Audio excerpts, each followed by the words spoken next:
ലോക്സഭാ തെരഞ്ഞെടുപ്പിന് മുന്നോടിയായി വോട്ടർമാരുടെ കണക്ക് പുറത്തുവിട്ട കേന്ദ്ര തെരഞ്ഞെടുപ്പ് കമ്മീഷൻ 96,88,21,926 വോട്ടർമാരാണ് ഇത്തവണ വോട്ട് ചെയ്യുന്നത്.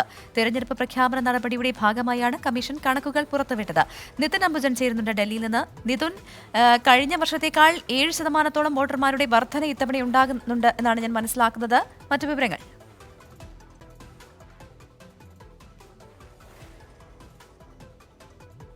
പ്രവിത, ഏത് നിമിഷവും ലോക്സഭാ തെരഞ്ഞെടുപ്പ് പ്രഖ്യാപിക്കുമെന്നൊരു സാഹചര്യമാണ് നിലവിലുള്ളത്. ഇതിനിടയിലാണ് ഇപ്പോൾ തെരഞ്ഞെടുപ്പ് കമ്മീഷൻ വോട്ടർമാരുടെ എണ്ണം സംബന്ധിച്ചിപ്പോൾ എണ്ണം പുറത്തുവിട്ടിരിക്കുന്നത്. കഴിഞ്ഞ വർഷത്തെ തെരഞ്ഞെടുപ്പിനേക്കാൾ ഇത്തവണ ഏതാണ്ട് നേരത്തെ പ്രവിത സൂചിപ്പിച്ച പോലെ തന്നെ 7 കോടിയുടെ വർധനവ്, 7.2 കോടി വോട്ടർമാരുടെ വർധനവ് ഉണ്ടായിട്ടുണ്ട്. കഴിഞ്ഞ തവണ 89.8 കോടി വോട്ടർമാരാണ് ഉണ്ടായതെങ്കിൽ ഇത്തവണ അത് 96.88 കോടി വോട്ടർമാരാണ് വർധനവുണ്ടായിരിക്കുന്നത്.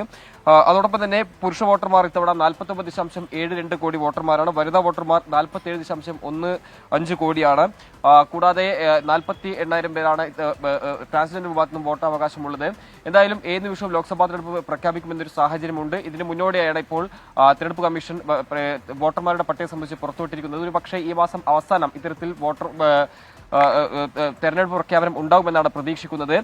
എന്തായാലും കഴിഞ്ഞ വർഷത്തേക്കാൾ കൂടുതൽ വർധനവ് വോട്ടർമാരുടെ എണ്ണത്തിൽ ഏതാണ്ട് 7 കോടിയിലധികം വർധനവുണ്ട് എന്നത് ശ്രദ്ധേയമായൊരു കണക്ക് തന്നെയാണ്. കൂടാതെ മറ്റ് ചില പ്രധാനപ്പെട്ട കണക്കുകൾ ഇപ്പോൾ തെരഞ്ഞെടുപ്പ് കമ്മീഷൻ പുറത്തുവിട്ടിട്ടുണ്ട്. അതിൽ 18നും 19നും ഇടയിലുള്ള 1.84 കോടി വോട്ടർമാരാണ് ഉള്ളത്. അതോടൊപ്പം തന്നെ 20നും 29നും ഇടയിലുള്ളവരുടെ എണ്ണം 19.74 കോടിയാണ്. 80 കഴിഞ്ഞത് ഏതാണ്ട് 1.85 കോടി പൗരന്മാരും വോട്ടർ പട്ടികയിൽ ഇടം പിടിച്ചിട്ടുണ്ട്.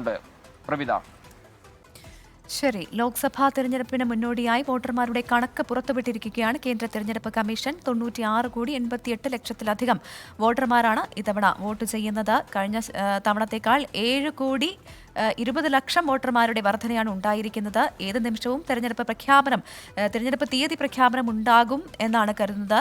അതിനിടെയാണ് കമ്മീഷൻ ഈ കണക്കുകൾ പുറത്തുവിട്ടിരിക്കുന്നത്. നിതിൻ അംബുജനാണ് വിവരങ്ങൾ നൽകിയത്.